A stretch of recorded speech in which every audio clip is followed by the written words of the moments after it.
What is statistics? Statistics can be defined as the collection and interpretation of data. All around the world, we use statistics to measure and analyze variability. People have different heights, weights, hair color, food preferences, and so on.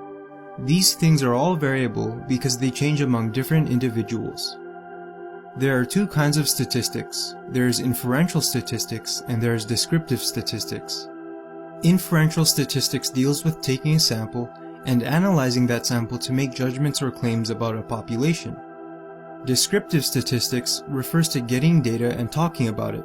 So when you hear a professor say something like, the average midterm score was 65%, they are using descriptive statistics. We often use things like histograms and graphs to help us summarize and explain descriptive statistics. The first part of the course deals with descriptive statistics, and the second part of the course deals with inferential statistics. In order to understand statistics, you'll first have to know some basic definitions. A population refers to the total amount of things. I say things because a population can refer to almost anything. This can refer to the total amount of people, cats, vehicles, houses, and so on. Now a sample refers to a small part of the population that is used for study, and the total amount of things in a sample is called the sample size. In statistics, what we examine is a variable. It is what we are studying and it can be measurable, countable, and categorized. When we talked about how people can have different heights, weights, and hair color, these are all variables. Variables represent a characteristic of what we are trying to study, and they can vary among different individuals. When we measure a variable, our data can come into two different forms. There is categorical data and there is quantitative data. Quantitative data refers to data that is measured in numbers. It deals with numbers that make sense to perform arithmetic calculations with, like calculating an average. Quantitative data comes from quantitative variables. Examples include height, weight, and midterm score. On the other hand, categorical data refers to values that place things into different groups or categories. Categorical data comes from categorical variables. Examples include hair color, type of cat, and letter grade. There are actually two types of categorical variables. There is categorical and ordinal, and categorical and nominal.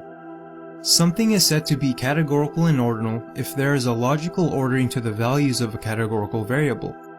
A good example of this would be letter grade. We can logically order the values of this categorical variable from high to low, or from low to high. Now something is said to be categorical and nominal if there is no logical ordering to the values of a categorical variable. An example of this would be hair color. Depending on our sample, we could have people with red hair, blonde hair, brown hair, or even blue hair. Although we can arrange these values in alphabetical order, there is no logical ordering with respect to the actual values itself. There are also two types of quantitative variables. There is discrete and continuous. Discrete variables refer to variables that can only be measured in certain numbers. An example of this is the number of pets you own. You can own 0 pets, 1 pet, 2 pets, or even 30 pets, but it's impossible for us to own 2.7 pets. In contrast, continuous variables refer to variables that can take on any numerical value. An example of this would be weight.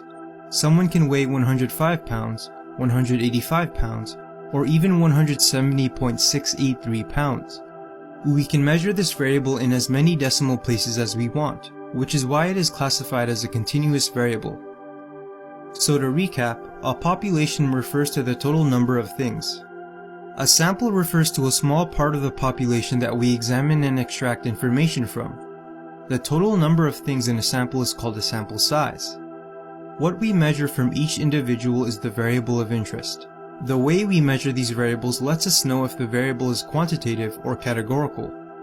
For example, if our variable of interest was midterm scores for statistics, we would have quantitative data if we measure each individual's test score.